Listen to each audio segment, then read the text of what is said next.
ओम शांति, ओम शांति।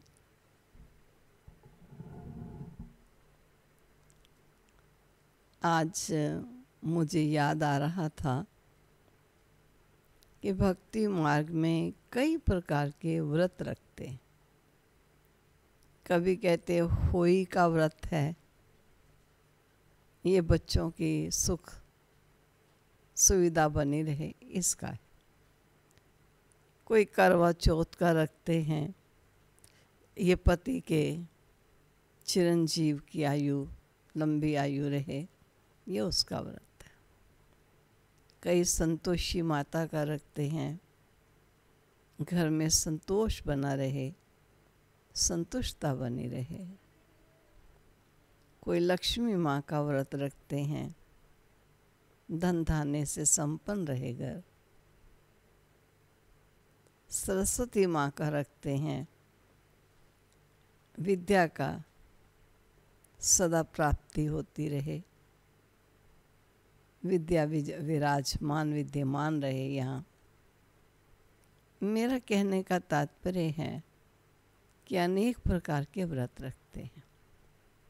ठीक है, अब हम भक्ति मार्ग जैसे व्रत तो नहीं रखते हैं, क्योंकि हमको मालूम है कि ऐसे व्रत रखने से कोई किसी की आयु लंबी हो जाए और बच्चे सुख सुविधा में आ जाएं और धन खुशहाली सब कुछ बन जाए। ये केवल व्रत मात्र से नहीं होगा। लेकिन कौन सा व्रत रखना चाहिए, रिप्लेस करना है, उस चीज़ को चेंज करना है। तो इस बात में देखा गया कि हम योग का साकार देते हैं विश्व की आत्माओं को,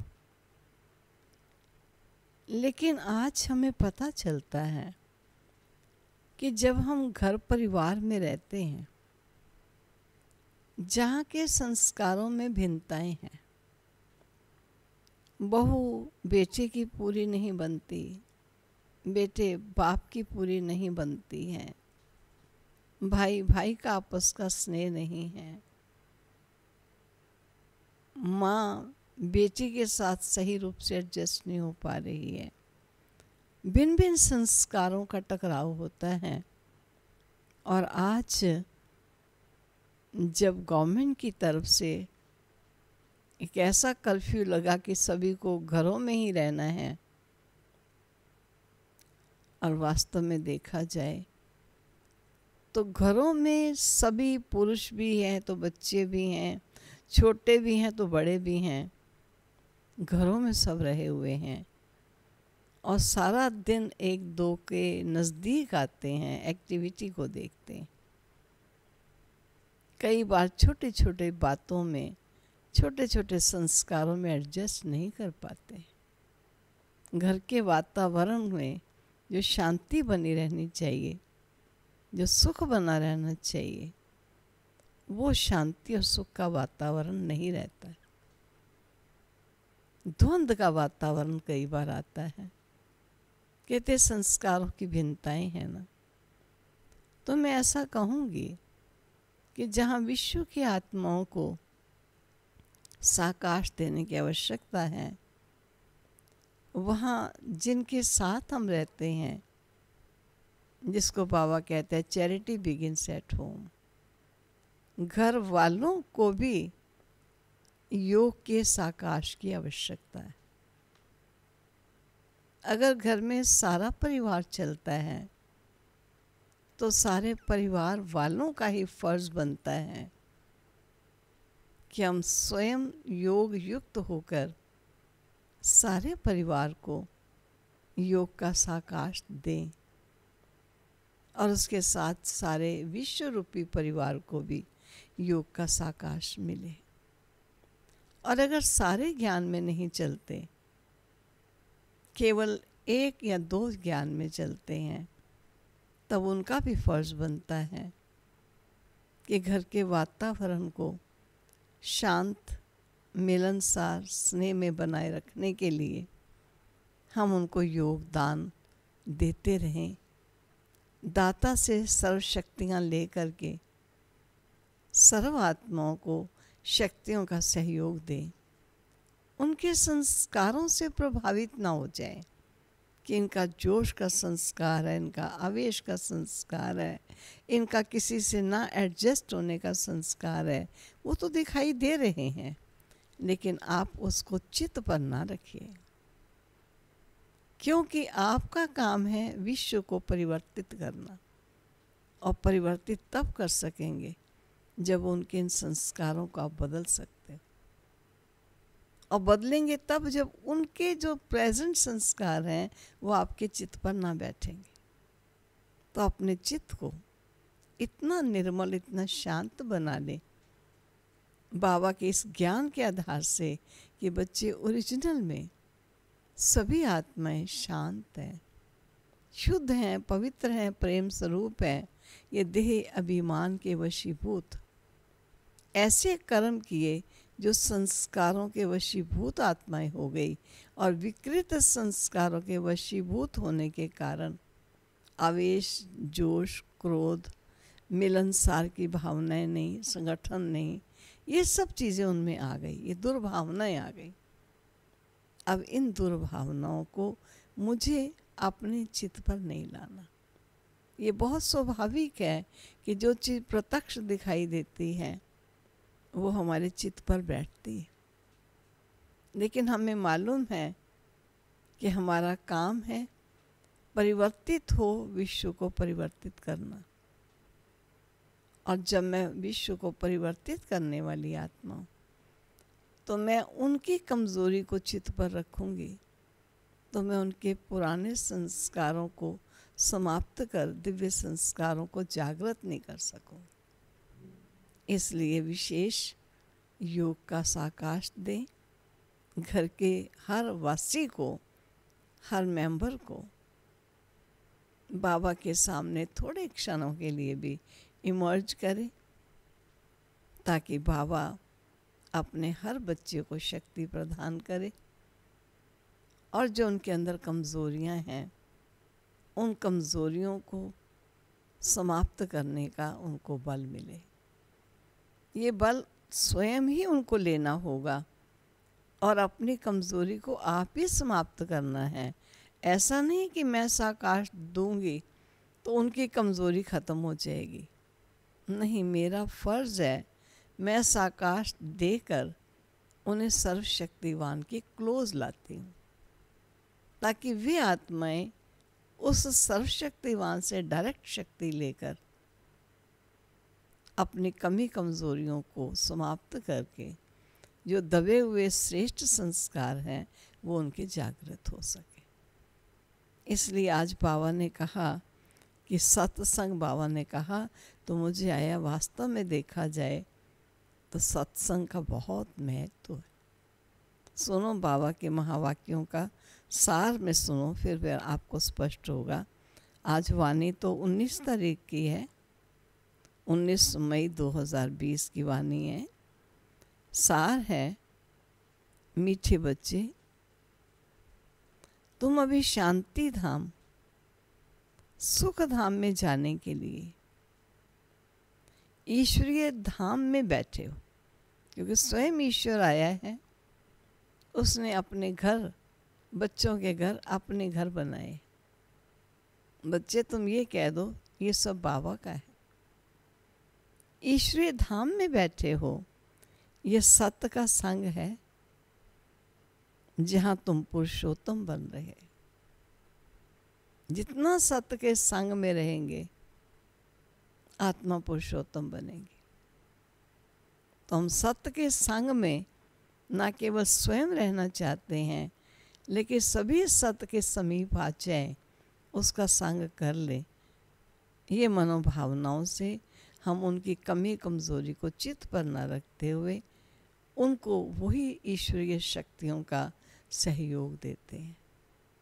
ये आज के महावाक्य जब मैंने शुरू में पढ़े तो मेरे को जो विचार आया मैंने सुनाया। प्रश्न है, तुम बच्चे बाप से भी ऊंचे हो, नीच नहीं, कैसे? बाबा कहते हैं बच्चे मैं विश्व का मालिक नहीं बनता, तुम्हें विश्व का मालिक बनाता, तो ब्रह्मांड का भी मालिक बनाता हूं। मैं ऊंचे से ऊंचा बाप, तुम बच्चों को नमस्ते करता हूं, इसलिए तुम मेरे से भी ऊंचे हो।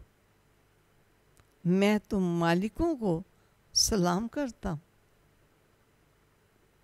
तो फिर ऐसा बनाने वाले बाप को सलाम करते।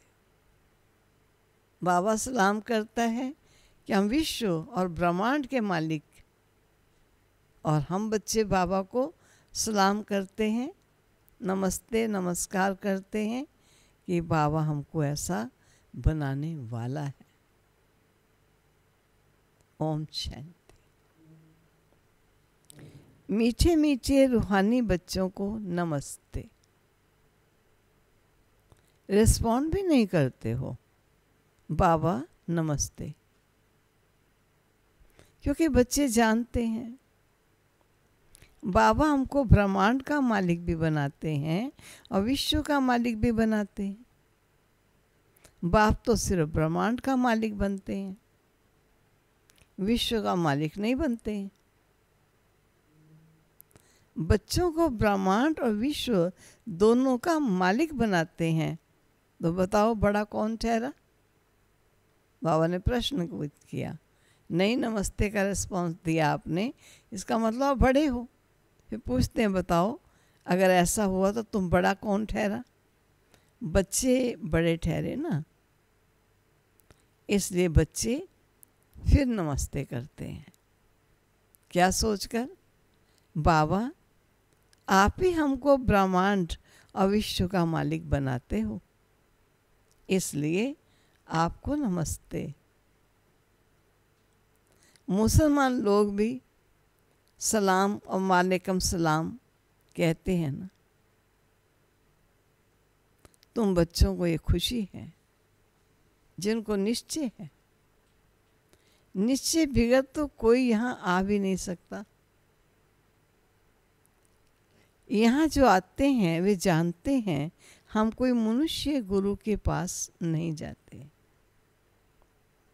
मनुष्य बाप के पास, टीचर के पास व मनुष्य गुरु के पास नहीं जाते।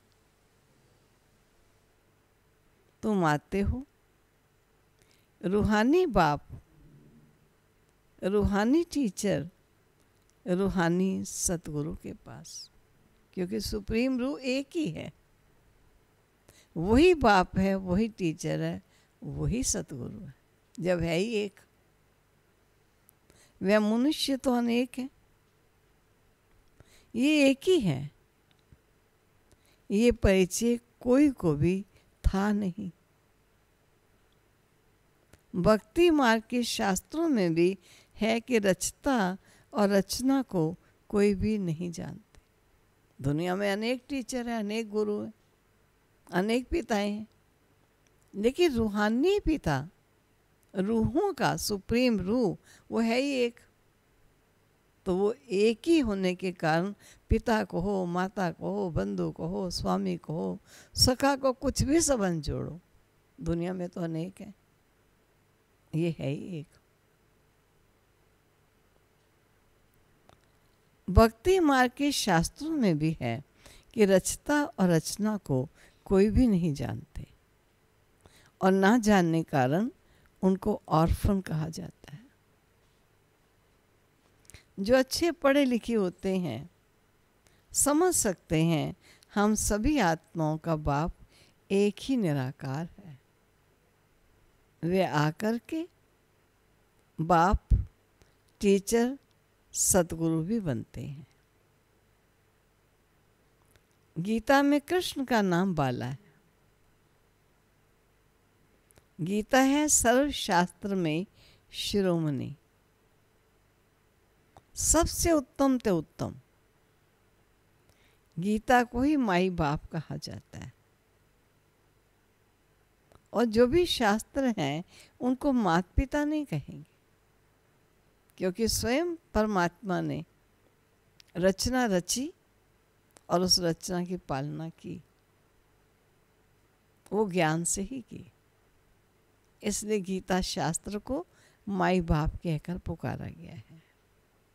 श्रीमद् भगवत गीता माता गाई जाती है, भगवान के मुख कमल से निकली हुई गीता का ज्ञान। ऊंचे ते ऊंचा बाप है तो जरूर ऊंचे ते ऊंचे की ही गाई हुई गीता हो गई क्रिएटर। बाकी सब शास्त्र हैं उनके पत्ते, क्रिएशन।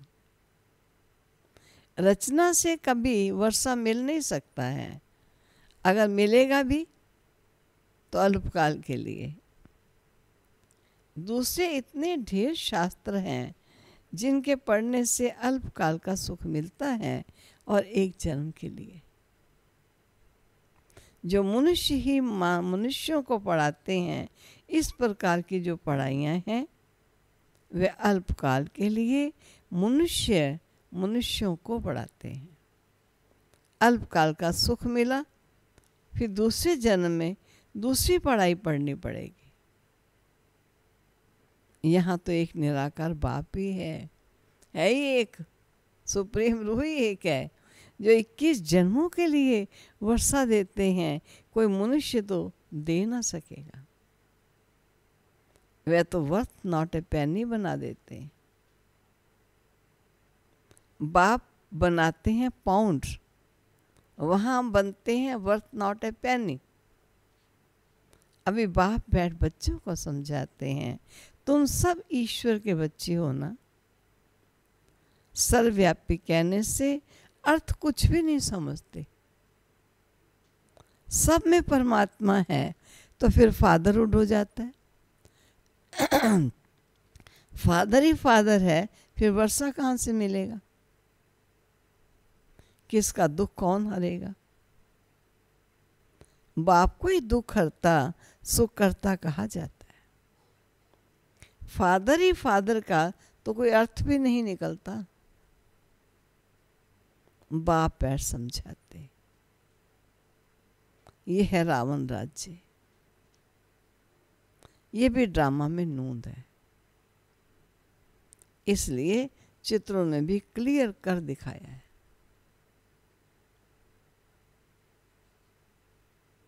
तुम बच्चों की बुद्धि में है, हम पुरुषोत्तम संगम युग पर हैं।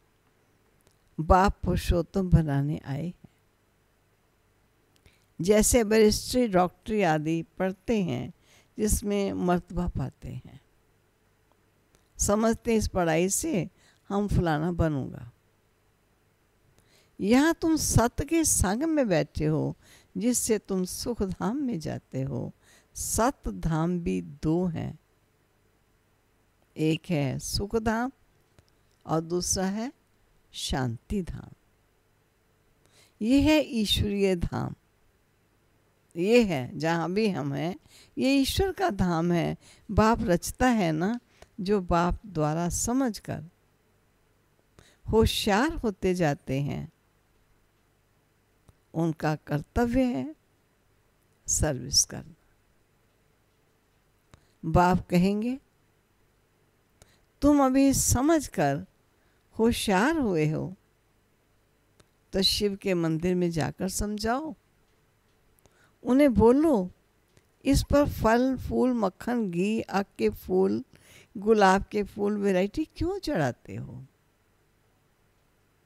कृष्ण के मंदिर में आग के फूल नहीं चढ़ाते, वहाँ बहुत अच्छे खुशबूदार फूल ले जाते हैं। शिव के आगे आग के फूल तो गुलाब के फूल भी चढ़ा देते हैं, अर्थ तो कोई जानते नहीं। इस समय तुम बच्चों को बाप पढ़ाते हैं, समझ दे रहे हैं। कोई मनुष्य नहीं पढ़ाते और सारी दुनिया में मनुष्यों को मनुष्य पढ़ाते, तुमको भगवान पढ़ाते। कोई मनुष्य को भगवान कदाचित कहा नहीं जाता है। लक्ष्मी नारायण को भी भगवान नहीं, उनको भी देवी देवता कहा जाता है। ब्रह्मा विष्णु शंकर को भी देवता कहेंगे, भगवान एक बाप ही है। वह सभी आत्माओं का बाप है और सभी कहते भी हैं। क्या कहते हैं? हे परम पिता परमात्मा, कहते हैं ना। हे परम पिता परमात्मा, उनका सच्चा सच्चा नाम है शिव, और तुम बच्चे हो सालिग्राम। पंडित लोग जब रुद्र यज्ञ रचते हैं तो शिव का बहुत बड़ा लिंग बनाते हैं और सालिग्राम छोटे छोटे बनाते हैं। सालिग्राम कहा जाता है आत्मा को, शिव कहा जाता है परमात्मा को। वह सभी का बाप है और हम सभी हैं भाई भाई। कहते भी हैं ब्रदरहुड, बाप के बच्चे हम भाई भाई हैं, फिर भाई बहन कैसे हुए? प्रजापिता ब्रह्मा के मुख से प्रजा रची जाती है। वह है ब्राह्मण और ब्राह्मणियां। हम प्रजापिता ब्रह्मा की संतान हैं, इसलिए हम ब्रह्मा कुमार ब्रह्मा कुमारियां कहलाते हैं। अच्छा, ब्रह्मा को किसने पैदा किया? बोलो, किसने पैदा किया? भगवान ने। तो ब्रह्मा विष्णु शंकर का वे सब क्रिएशन है, सूक्ष्म वतन की भी रचना हो गई ना। ब्रह्मा मुख कमल से तुम बच्चे निकलते हो, ब्राह्मण ब्राह्मणियां कहलाते हो। तुम ब्रह्मा मुख वंशावली एडॉप्टेड हो। प्रजापिता ब्रह्मा बच्चे कैसा पैदा करेगा? जरूर है अडॉप्ट करेगा। जैसे गुरु के फॉलोअर्स एडॉप्ट होते हैं ना, उनको कहेंगे शिष्य। तो प्रजापिता ब्रह्मा सारी दुनिया का पिता हो गया। उसको कहा जाता है great great grand father. Prajapita Brahma तो यहाँ चाहिए ना। सूक्ष्म वतन में भी ब्रह्मा है, नाम गाया हुआ है ब्रह्मा विष्णु शंकर, परंतु सूक्ष्म वतन में प्रजा तो होती नहीं। प्रजापिता ब्रह्मा कौन है? ये सब बाप बैठ समझाते। वे ब्राह्मण लोग भी अपने को ब्रह्मा की औलाद कहते। अब ब्रह्मा कहाँ है? औलाद तो अब ब्रह्मा की हो, ये ब्रह्मा कहाँ है? तुम कहेंगे ये बैठे हैं। वह कहेंगे क्या होकर गया है, था कभी ब्रह्मा जी। वे फिर अपने को पुजारी ब्राह्मण कहलाते हैं। और अभी तुम हो प्रैक्टिकल में प्रजापिता ब्रह्मा के बच्चे आपस में भाई बहन हो गए। ब्रह्मा को अडॉप्ट किया है शिव बाबा ने। कहते हैं मैं इस बूढ़े तन में प्रवेश कर तुमको राजयोग सिखाता हूँ। मनुष्यों को देवता बनाना यह कोई मनुष्य का काम नहीं है। बाप को ही रचता कहा जाता है। भारतवासी जानते हैं, शिव जयंती भी मनाई जाती है। शिव है बाप। मनुष्यों को ये भी पता नहीं कि देवी देवताओं को ये राज्य किसने दिया। कोई मानव नहीं जानते इस चीज को। स्वर्ग का रचयिता है भी परम आत्मा, जिसको पतित पावन कहा जाता है।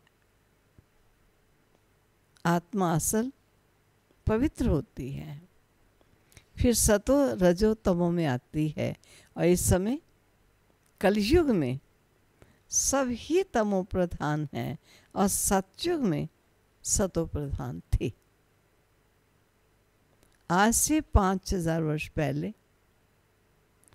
इन लक्ष्मी नारायण का राज्य था।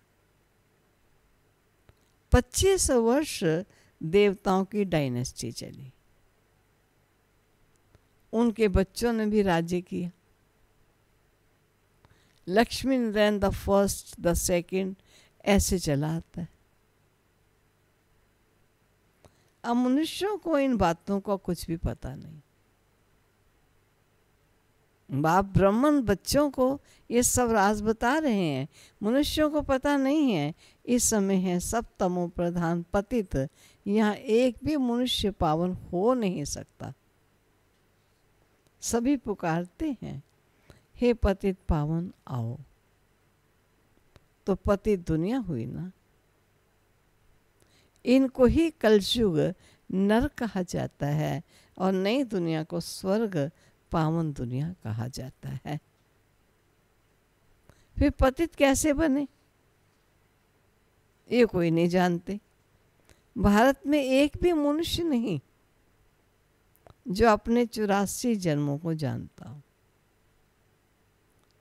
मनुष्य मैक्सिमम 84 जन्म लेता है और मिनिमम कम से कम एक जन्म। एक जन्म में ही चारों अवस्थाओं को पूरा करता है, सतो प्रधान, सतो रजो तम। भारत को अविनाशी खंड माना गया है क्योंकि यहाँ ही शिव बाबा का अवतरण होता है।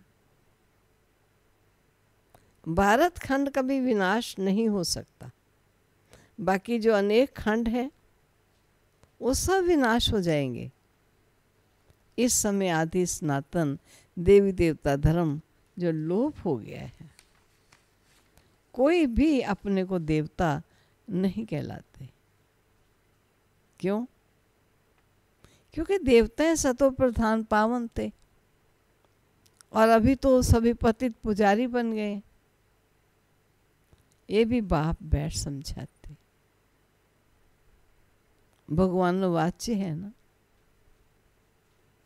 भगवान सभी का बाप है।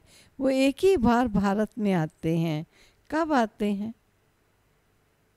पुरुषोत्तम संगम युग पर।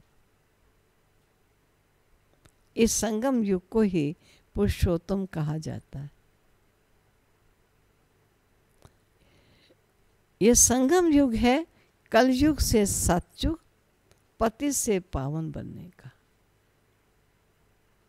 कलयुग में रहते हैं पतित मनुष्य और सतयुग में है पावन देवता, इसलिए इनको पुरुषोत्तम संगम युग कहा जाता है। जबकि बाप आकर पति से पावन बनाते हैं। तुम आए हो मनुष्य से देवता पुरुषोत्तम बनने। मनुष्य तो ये भी नहीं जानते कि हम आत्माएं निर्वाण धाम में रहती हैं। वहां से आती हैं पाठ बजाने। इस नाटक की आयु 5000 वर्ष है। हम इस बेहद के नाटक में पाठ बजाते।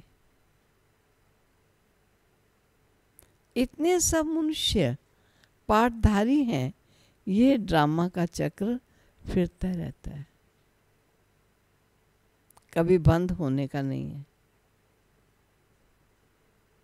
पहले पहले इस नाटक में सतयुग में पाठ बजाने आते हैं देवी देवता और फिर त्रेता में क्षत्रिय। इस नाटक को भी जानना चाहिए ना।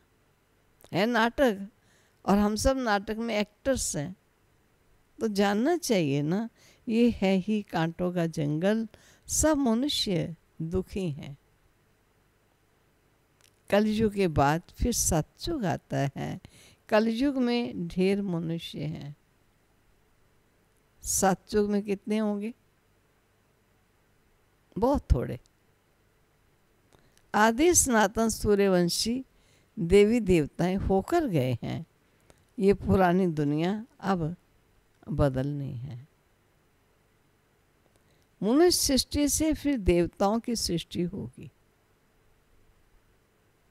आदि सनातन देवी देवता धर्म था, परंतु अब अपने को देवता कहलाते नहीं। कोई है जो कहे मैं देवता था था भी नहीं कहता। अपने धर्म को भूल गए। ये सिर्फ भारतवासी हैं जो अपने धर्म को भूल गए हैं। हिंदुस्तान में रहने के कारण हिंदू धर्म कह देते। देवताएं तो पावन थे और ये है पतित, इसलिए अपने को देवता कह नहीं सकते। देवताओं की पूजा करते रहते हैं, अपने को पापी नीच कहते। अब बाप समझाते हैं, तुम ही पूजे थे, फिर तुम ही पुजारी पतित बने हो। कोई और नहीं थे देवता, तुम ही पूजे पावन थे, तुम ही पतित पुजारी बने हो। सो का अर्थ समझाया है ना, हम सो हम। वह कह देते हैं आत्मा सो परमात्मा। ये झूठा अर्थ, झूठी काया, झूठी माया, झूठा सब संसार। सचयुग में ऐसे नहीं कहेंगे। सचखंड की स्थापना बाप करते हैं, झूठ खंड फिर रावण बनाते। ये भी बाप आकर समझाते। आत्मा क्या है, परमात्मा क्या है, ये भी कोई नहीं जानते हैं। बाप कहते हैं तुम आत्मा बिंदी हो और तुम्हारे में 84 जन्मों का पाठ नोंदा हुआ है। हम आत्मा कैसी हैं ये कोई नहीं जानते। हम बैरिस्टर हैं, फलाना है, ये जानते हैं, बाकी आत्मा को एक भी नहीं जानते। बाप आकर पहचान देते हैं, तुम्हारी आत्मा में 84 जन्मों का पाठ अविनाशी नूंदा हुआ है, जो कभी विनाश नहीं हो सकता है। यही भारत गार्डन ऑफ फ्लावर था, सुख ही सुख था, और अभी दुख ही दुख है। ये बाप नॉलेज देते। तुम बच्चे बाप द्वारा अभी नई नई बातें सुनते हो। सबसे नई बात है कौन सी? तुम्हें मनुष्य से देवता बनना है। सोचा भी नहीं होगा स्वप्न में भी कभी, क्या मनुष्य है देवता बन जाएंगे। तुम्हें मनुष्य से देवता बनना है। तुम जानते हो मनुष्य से देवता बनने की पढ़ाई कोई मनुष्य नहीं पढ़ाते, भगवान पढ़ाते। उस भगवान को सर्वव्यापी कहना ये तो गाली देना है। अब बाप समझाते हैं, मैं हर 5000 वर्ष के बाद आकर भारत को स्वर्ग बनाता हूँ, रावण नरक बनाते। अब ये बातें दुनिया में और कोई नहीं जानते। स्वर्ग कौन बनाता है, नरक कौन बनाता है, कोई नहीं जानते। बाप आकर तुमको मनुष्य से देवता बनाते हैं। गायन भी है, मूत पलेते कपड़ धोए। वहाँ विकार होते नहीं। सतयुग में विकार होते नहीं, वो है संपूर्ण निर्विकारी दुनिया। और अभी है विशियस वर्ल्ड। बुलाते भी हैं पतित पावन आओ, और हमको रावण ने पतित बनाया है, परंतु जानते नहीं कि रावण कब आया और क्या हुआ।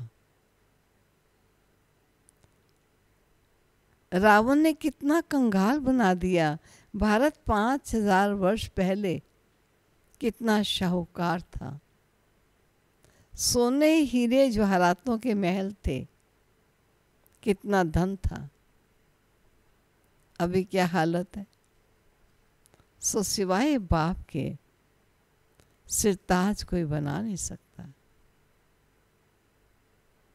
अभी तुम कहते हो शिव बाबा भारत को हेवन बनाते हैं, अब बाप कहते हैं सावधान करते हैं। अब बाप कहते हैं मौत सामने खड़ा है, तुम भारतवासी ही हो, तुम सब हो इस समय वानप्रस्थी। अब जाना है वापिस, इसलिए अपने को आत्मा समझो, मामेकम याद करो तो पाप भस्म हो जाएंगे। ठीक है, ये है प्यारे पिता का आदेश और संदेश। अच्छा, मीठे मीठे सिकिलदे बच्चों प्रति माता पिता बाप दादा का याद प्यार और गुड मॉर्निंग। रूहानी बाप की रूहानी बच्चों को नमस्ते, रूहानी बच्चों की रूहानी बाप को नमस्ते।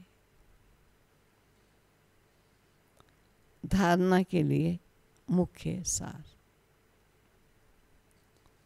हम ब्रह्मा मुख वंशावली ब्राह्मण हैं। स्वयं भगवान हमें मनुष्य से देवता बनाने की पढ़ाई पढ़ा रहे हैं। इस नशे और खुशी में रहना है। पुरुषोत्तम संगम युग पर पुरुषोत्तम बनने का पुरुषार्थ करना है। पुरुषोत्तम संगम युग पर पुरुषोत्तम बनने का पुरुषार्थ करना है। दूसरा, अभी हमारी वानप्रस्थ अवस्था, मौत सामने खड़ा है, वापस घर जाना है। इसलिए बाप की याद से सब पापों को भस्म करना है, सब पापों को भस्म करना है। वरदान है, रूहानी यात्री हूं, इस स्मृति में सदा उपराम, न्यारे और निर्मोही भव। रूहानी यात्री हूँ ये स्मृति बनी रहेगी तो सदा उपराम, न्यारे और निर्मोही बन जाएंगे। अब इसका और स्पष्टीकरण है। रूहानी यात्री सदा याद की यात्रा में आगे बढ़ते रहते हैं। ये यात्रा सदा ही सुखदाई। जो रूहानी यात्रा में तत्पर रहते हैं उन्हें दूसरी कोई यात्रा करने की आवश्यकता नहीं है। इस यात्रा में सब यात्राएं समाई हुई हैं। मन या तन से भटकना बंद हो जाता है। तो सदा ये स्मृति रहे कि हम रूहानी यात्री हैं। यात्री का किसी में भी मोह नहीं होता है। उन्हें सहज उपराम, न्यारे व निर्मोही बनने का वरदान मिल जाता है। ठीक है, यात्री हैं, पड़ाव आएगा जिसका वहाँ वो उतर जाएगा। कोई मोह ममता थोड़ी जोड़ लेते हैं। स्लोगन, सदा वह बाबा, वह तकदीर और वह मीठा परिवार, ये गीत गाते रहो। देखो, 3 बातें हैं, वह बाबा, वह तकदीर और वह मीठा परिवार। ये गीत गाते रहो। हमारे गीत भी नए नए हैं, कोई सुर ताल मिलाने की ज़रूरत नहीं। बड़े आराम से प्यार से लेटे बैठे चलते फिरते मन ही मन गुनगुनाने की भी ज़रूरत नहीं। केवल मन में जान कर समझ जाने की ज़रूरत।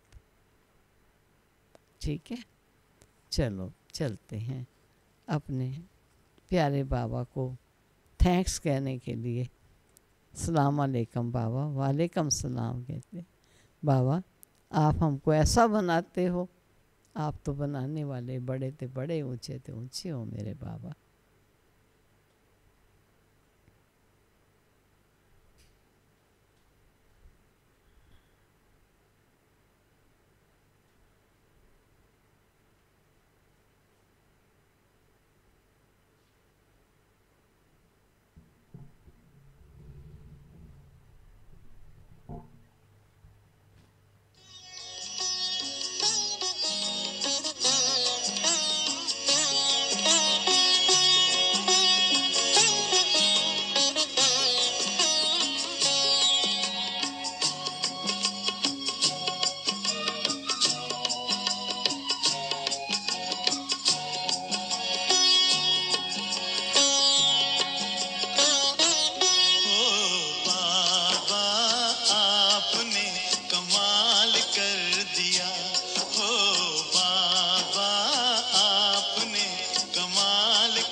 खुशहाल कर दिया, हाँ खुशहाल कर दिया हो। बाबा आपने कमाल कर दिया, हमारे बाबा आपने कमाल कर दिया।